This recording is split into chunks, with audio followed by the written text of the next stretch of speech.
You know that tavern we used to go to, the log one? And that waitress there? Hola. Looks like her. Scott, have you seen Smoke Signals? I have seen Smoke Signals. I remember when it came out in 1998. I wanted to see it back then. For whatever reason, I didn't. And then I recently saw it, and I loved it. Yeah, it's a really fun movie and a really moving movie. It came out in 1998, and it's the first narrative feature film written, directed, and co-produced by Native Americans. And since we just did 3 consecutive episodes before this where we wanted to look at the changing nature of Westerns, and we did a Western from the 40s, a Western from the 50s, and a Western from the 60s, I decided, considering the horrible portrayal of Native Americans for most of movie history, it seemed like a good time to look at a movie where Indians finally had control of the production. And it's interesting that it took this long, up till 1998. So many other communities outside of Hollywood they're the African-American filmmaking ventures going back to the 30s and the 40s. So it's interesting that it took this long. That's true. There were no movies, that I know of. There might be something incredibly obscure, but there were no movies that we know of that were made in Hollywood or around Hollywood in the 30s, 40s, 50s, really. When did India? This is it. This is really the first one. Oh, it was Powwow Highway, right? When was that? About 10 years before this? But they weren't Native Americans in control, even though by then, by the 80s, certainly you cast, if there were Native American characters, you cast Native American actors, but it wasn't their scripts or their direction. And this is based on a short story from Sherman Alexie. It's actually not. It's actually based on a collection of short stories. His first book, called The Lone Ranger and Tonto: Fist Fight in Heaven. Now, you read the book. From what I thought that it was just based on one of the stories in the book, but it's based on more than one of the stories? It's not at all based on one story. The book has the same characters. The characters Victor and Thomas reappear multiple times, as well as some of the other people in it. And it's just he took bits from many of the stories. It's an autobiographical or semi-autobiographical collection of stories. It's really Alexie's way of using fiction to tell his own story, and the characters Victor and Thomas, the 2 main characters in this, have elements of Sherman Alexie in both of them. And this is what's referred to a lot of times as a fix-up novel, where there are interlinked short stories that provide an overarching theme or narrative plot. Yeah. So the story, I referred to Westerns because that's where you mostly saw Native Americans. I guess this isn't technically a Western. It's more of a road movie, but I still think of it as a response to the Western for sure. They talk specifically, they mention John Wayne. They talk about portrayals of Indians in Hollywood. And it does take place in the West. So the story is, it takes place on the Coeur d'Alene Indian Reservation, which is in Idaho. And the movie was shot in Idaho and Washington. It was also shot somewhat in Canada as well. Oh, okay. It's about 2 characters who are in their early 20s, Victor Joseph and Thomas. Thomas's last name is Builds the Fire. And they're the main characters. They've known each other all their lives because Arnold Joseph, Victor's father, saved Thomas. They were both infants. They were like newborn babies. They were born around the same time to different families. But Victor's father saved Thomas from a burning house, and both of Thomas's parents were killed in this fire. So Thomas was raised by his grandmother. And Victor, who's he's the son of the guy who saved Thomas. He and Arlene, Arnold Joseph and Arlene, Victor's mother and father, are alcoholics, and they fight a lot. And when they're 12, they have a fight about drinking. And when Victor is 12, and Arnold leaves home for good. So they're contrasting characters. Victor, who's now been abandoned by his father and lives with his mother, he's handsome, he's athletic, he's a good basketball player, which is a real thing. Basketball, at least at this time, was big on at least on the Coeur d'Alene Indian Reservation, but he's really bitter. He's bitter. His father has left. He's seen his parents just live this terrible life. He's holding a grudge. Yeah, and he's got a big chip on his shoulder. Thomas is a nerdy guy with glasses and a funny suit. He's bookish, and he's always telling stories. And Victor can't stand him and has picked on him all their lives, maybe just because Native Americans are already different, and he makes himself even more stand out as something different. Also he challenges him a lot. There's the phrase, "Hey, Victor." He's always saying, "Hey, Victor." Right, and he's got this big grin. He's always coming on really strong, and Victor is like, "What are you smiling about? Our life is terrible." So the movie's a road movie, because what happens early on is they find out. We see a lot of flashbacks to their childhood and how they, even though they were born together and they're linked by this fire, Victor picks on nerdy Thomas a lot, but they find out that Arnold, Victor's father, who's left 10 years ago and is living in Arizona, has just died of a heart attack. So Victor and Thomas take the bus to Arizona. He can't come up with enough money to get to Arizona. Thomas has got a jar full of coins and bills, and he says, "I'll help you go. I'll pay for us to get down to there, but you got to take me with you." And they make this road trip down to Arizona to get the ashes of Arnold, and bring them back to the reservation. And one of the things should be pointed out is that Thomas thinks very positively about Victor's father, probably because he saved his life, Right. But he also treated him nice, as opposed to the way that the father treated the son.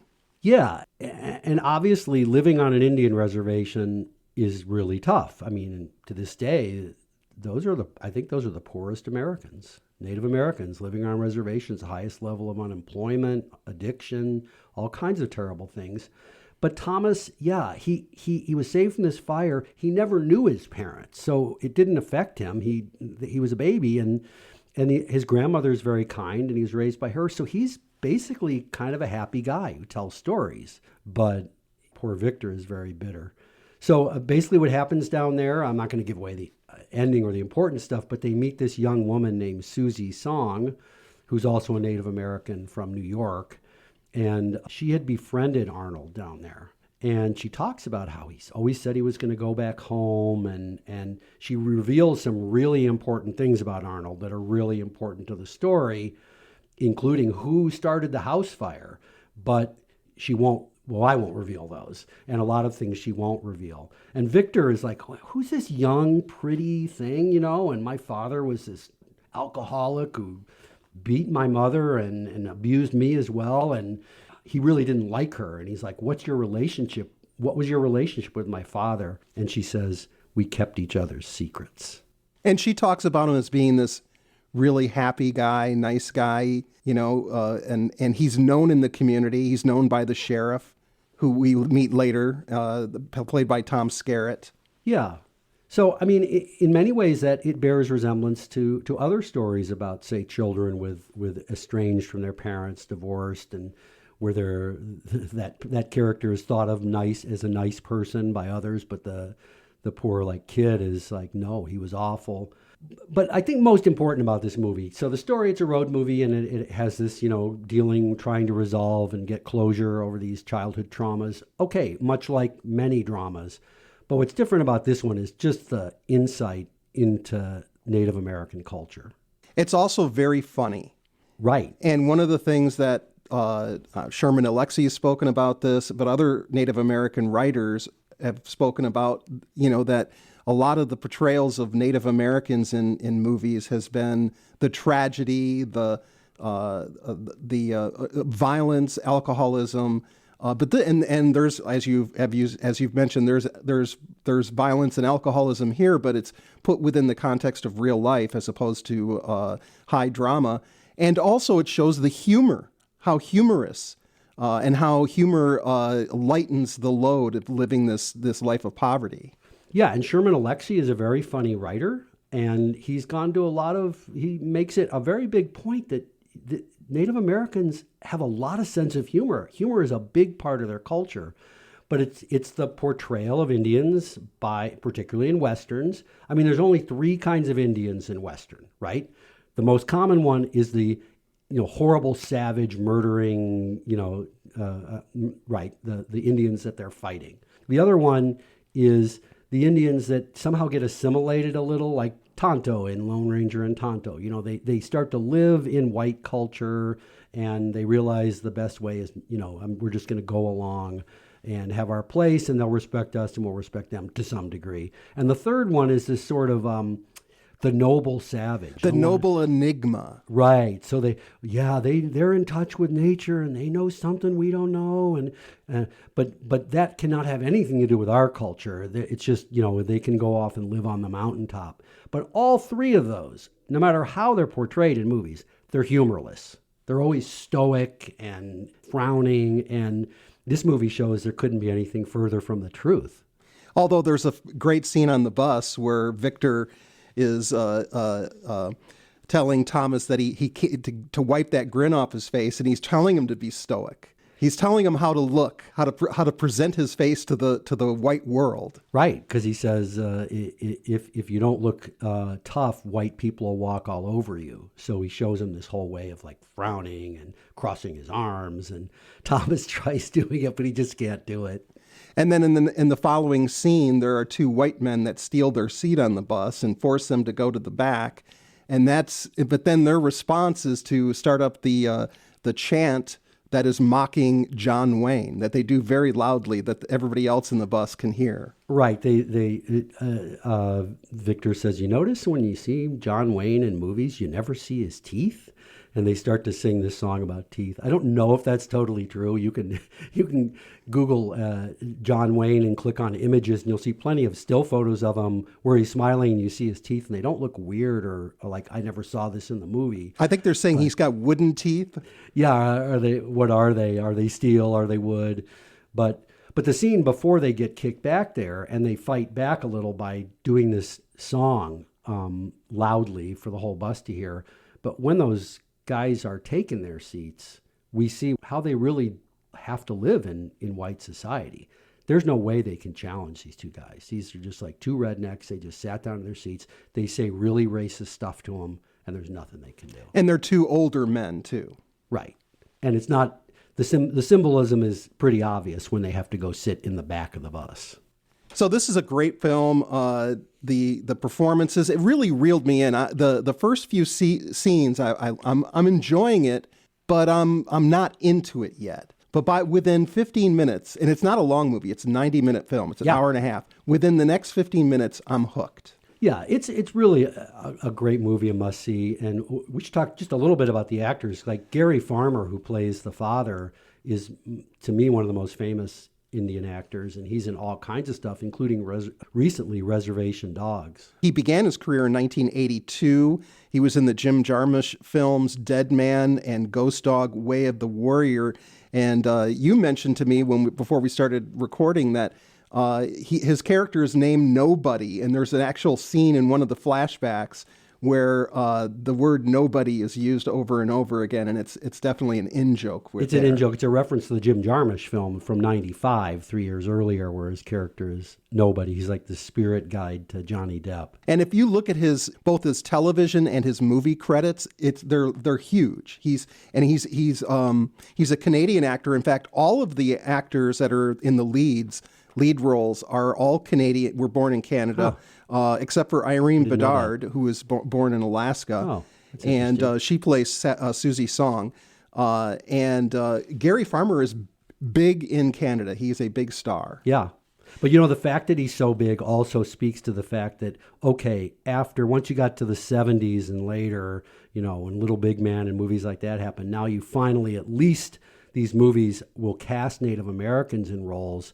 But there are so few roles, or just one meaty role in a movie, that they found Gary Farmer was like the go-to guy, right? So it still says something that if you look at the filmographies of many Native American actors, until very recently, there isn't much for most actors. Now, Tantu Cardinal, who plays Thomas's grandmother, she plays Victor's mother. She was in Dances with Wolves, Black Robe, Legends of the Fall. She played the mother of Lily Gladstone's character in Killers of the Flower Moon, the Scorsese film. And she started her acting career in 1978. And she's also Canadian. And so she's been in a huge amount of stuff both in Canada and in the U.S. Yeah, so she and Gary Farmer would be in their 60s now, I guess. 70s, right? Or 70s actually. Even. Okay, yeah. But this movie, wouldn't you agree that, We haven't talked about Adam Beach, the two main leads. Adam Beach, this was not his first film, but it was his first big role. But he went on in the 2000s. He was in some very prominent movies, Wind Talkers, about the World War II code breakers. with Nicolas Cage. And Flags of Our Fathers, the World War II movie directed by Clint Eastwood. Right, about Iwo Jima. And he won awards, and he won acting awards for those. And I believe he's a very recognizable face now. And then Evan Adams is interesting. He plays Thomas, and he 4 years after this movie was released, he got a medical degree. So he's a medical doctor, but he's continued being an actor and a playwright in Canada. He's also a gay activist for Native Americans in Canada as well. So wouldn't you say that this movie, I mean, we both would recommend it, and wouldn't you say it to people who if you haven't seen positive portrayals of Native Americans, this is a really good place to start. This is a great start. And because it gives a lot of insight into that culture. It also, I mean, just in terms of movies, it's a low budget film. It's made very realistically. It reminded me of so many different films. I thought it could have been made in the 70s or even the 80s. Not in terms of the Native American aspect of it, but the road trip, a road trip movie with this sort of aesthetic, the cinema aesthetic, reminds me of so many movies throughout that 20 or 30 year period. Yeah, it's got that kind of authentic feeling, like they're making it as they go along, and it's not all super polished, which fits the story very well. And this is a movie that I've been hearing about since 1998. For whatever reason, not getting a chance to see it or not taking the initiative to see it. And now that I have, I love it. Great. Well, I hope other people can see it and love it too. Thanks, Scott. Thank you.